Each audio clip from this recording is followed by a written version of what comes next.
Hey, what's up guys? So, some of you may remember my review of the Moga Pocket. And at the time I said it was a pretty cool, cheap little controller.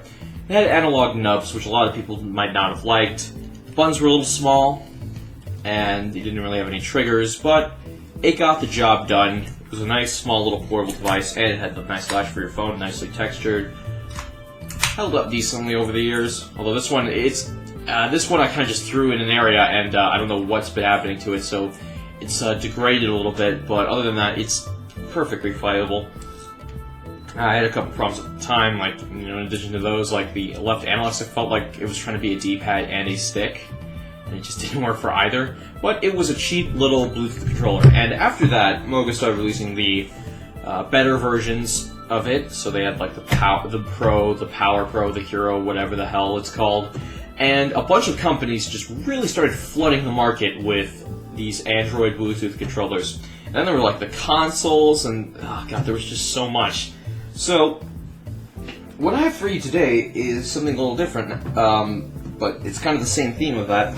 Now, a lot of companies try to do something different with their controllers, or they try to make them more ubiquitous. So you would have, Bluetooth, and then maybe some kind of adapter that would come with it, or maybe let them use wired with their PC. And the biggest problem with a lot of these controllers, despite having all these features, and despite having these price tags like, ooh, this is like, they're charging as much as a PS4 controller, so it must have high quality parts, right? Well, the general problem is the lame-ass build quality of a lot of these. And I think I found one that is not only ubiquitous in its use, but also has some great build quality and feels really great in the hand. So this is the Gamesir wireless 2.4 GHz Bluetooth and wired controller. Alright, so I'm distracted by the LEDs. Ooh, it's so pretty. So, this was sent to me as a review sample. Shoutouts to Gamesir, thank you very much for the review sample.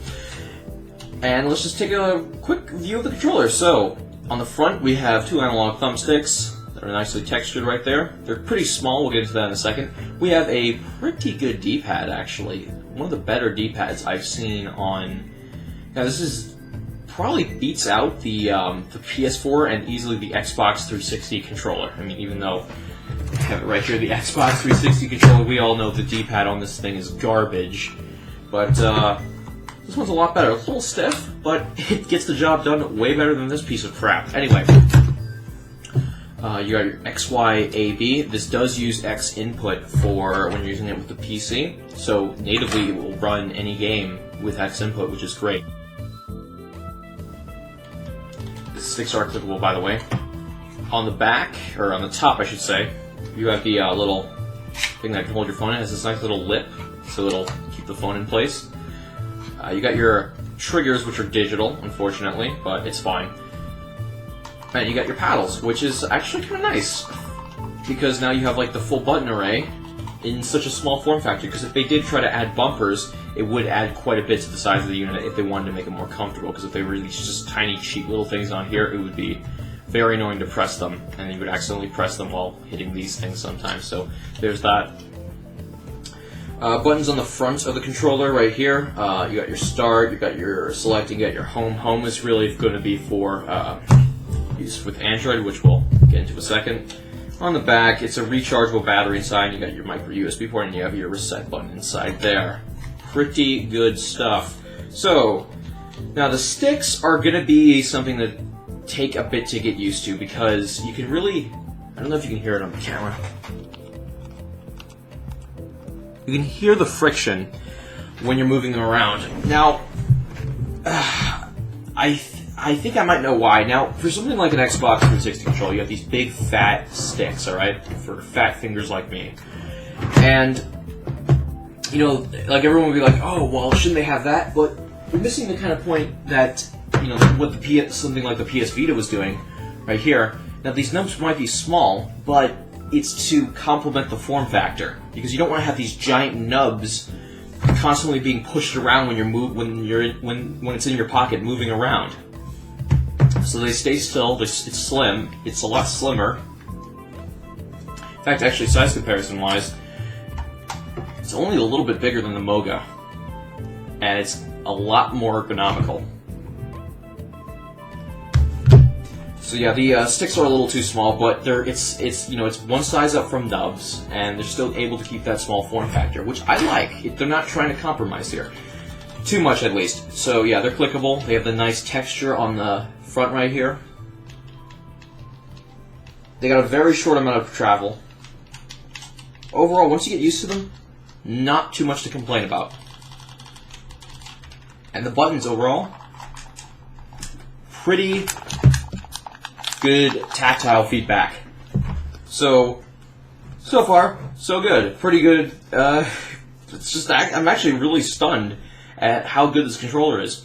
So, now the finishes, it's got two different textures, and it actually feels incredible to hold in your hands. Just like the smoothness of it. I'm not sure what finishes that. It's like it's matte on the front. Is it? I think it is. But it's very smooth, and then you get a nice gripping feeling on the. It's got these little indents right here to grip the controller. Very good to hold in your hands.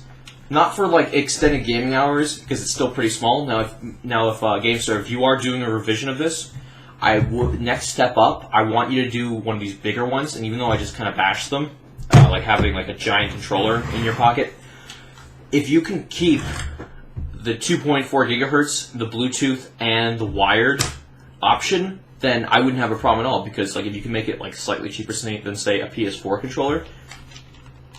I mean, you've solved like a huge issue with like PC gamers are having an issue where they either have to pay like $60 for a controller, or get some cheapo wired one. And this would be a really nice in-between offer. But yeah, so actually let's actually just get right into it. So now let's actually just go home here. Alright, so really quick, I want to tell you how to sync up this thing. So what you would do is you would hold home, and then you would hold one of these buttons. Now B is, they say it's Android native mode, so this is for most of your games. This is another game mode, so I guess if that doesn't work this well, but I've not had a problem. And the nice thing is you can navigate the menus, all your menus in this thing with the controller, which is kind of nice. Something like the Moga Pivot app, you can only navigate that with this controller, and this couldn't navigate the OS, so that's cool. Now it also works with iOS devices. If you hit hold home and Y, and then home and X for X input, I guess, you can use it with your PC. Now you have to pretty much hold this thing very closely to whatever device you're using, and try to unplug anything else, just in case. But yeah, it's pretty easy to hook up. Let's see if I can get a... Because I can't, it's really hard for me to do it sideways looking through a viewfinder. Let's see, let's fire up Doom. That's what I had here. It's really quick, I actually do the test. Now it does slowly slide down, but only when I'm putting a lot of shake into this thing, so it's a little bit difficult to get rid of that. Now the hinge doesn't look as sturdy as the other one, but it still gets the job done.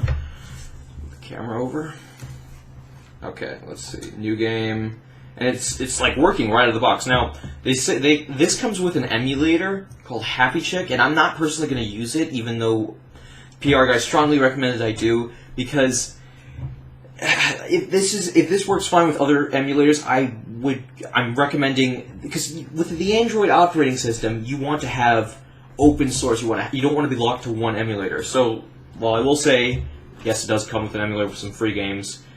I don't know the legality of that, but it does come with it. Maybe you want to check it out. I haven't tested it yet, but so far it works with everything that a lot of people are going to be doing anyway. So this is actually Doom on a new engine, so I'm going to kind of just ported this over, and it's actually pretty cool. Runs a little bit crappy on my phone, but what's nice about a lot of these games is that you can have them run without like something like touch controls. You can rebind buttons, and they work natively with the gamepad. So as you can see right here, I'm trying to do the viewfinder. I'm getting shot out, but FPS is a little low, so it's hard for me to play this thing, especially through the viewfinder at this weird angle. I just died. But the controller works really well. Let's go to Super Retro 16, whatever it's called. I think I said that right. And we got Castlevania 4. A lot of people really like this game. This is actually one of my least favorites, surprisingly. I just don't find it as good, because it's just made really easy by the fact that you can whip any directions. Speaking of which, stick is pretty good for that, but D-pad is always better, in my opinion, for these 2D platformers. I've been playing a little bit of this on it. I haven't been hindered by anything. It's not like I'm handicapped when I use controllers, say, compared to something else. Like if I'm playing on an emulator on my PC with like my PS4 controller, it'll work just as good. No compromises, really. Now, I will say I have not tested this in like the more intense games, and that's kind of where it's just a thing with Android gaming where there's a lot of compromise for everyone's going to be using like the touch controls by default, and they have to make the game generally easier. And I'm not very good at retro games to begin with, so it's kind of hard for me to test both of those areas. But I can tell you, the controls for this controller work just fine. Plays very well for the price. Very hard for me to pay attention. I'm getting better at that, by the way, playing while doing commentary. It's taken a long time. So there you pretty much have it. I've tested a couple more games. I've tested some things like RPGs and some other shooters, and it works generally pretty well. I don't have a lot of complaints about it. Although I do have a couple problems. Now, generally for PC gaming, this isn't great, and the second problem with that, there's a little subset of a problem here, is the buttons are kind of swapped. So this would be right trigger in a PC game, this would be R1. So if you want to shoot, you hit this, and if you want to aim, you hit this, which is kind of awkward in a way. Although I know this button is kind of the furthest back, and that's what you're used to hitting for shooting, but I would have loved to see them have like a little button that you can switch between these. Some games do have that. I know Call of Duty on, at least on console, does that sometimes. But that is a little bit of a problem I have. And the other thing is that it's generally not great for PC gaming. It is playable, but anything like a PS4 controller and Xbox 360 controller would absolutely smoke this thing in terms of playing it, with natively on a PC. But I do like it how at least it gives you the option. So this would be decent for like maybe a couple indie games, like when you have like a second player over and you're just strapped for cash for like, because you don't want to pay like $60 for each controller. This is a nice value proposition.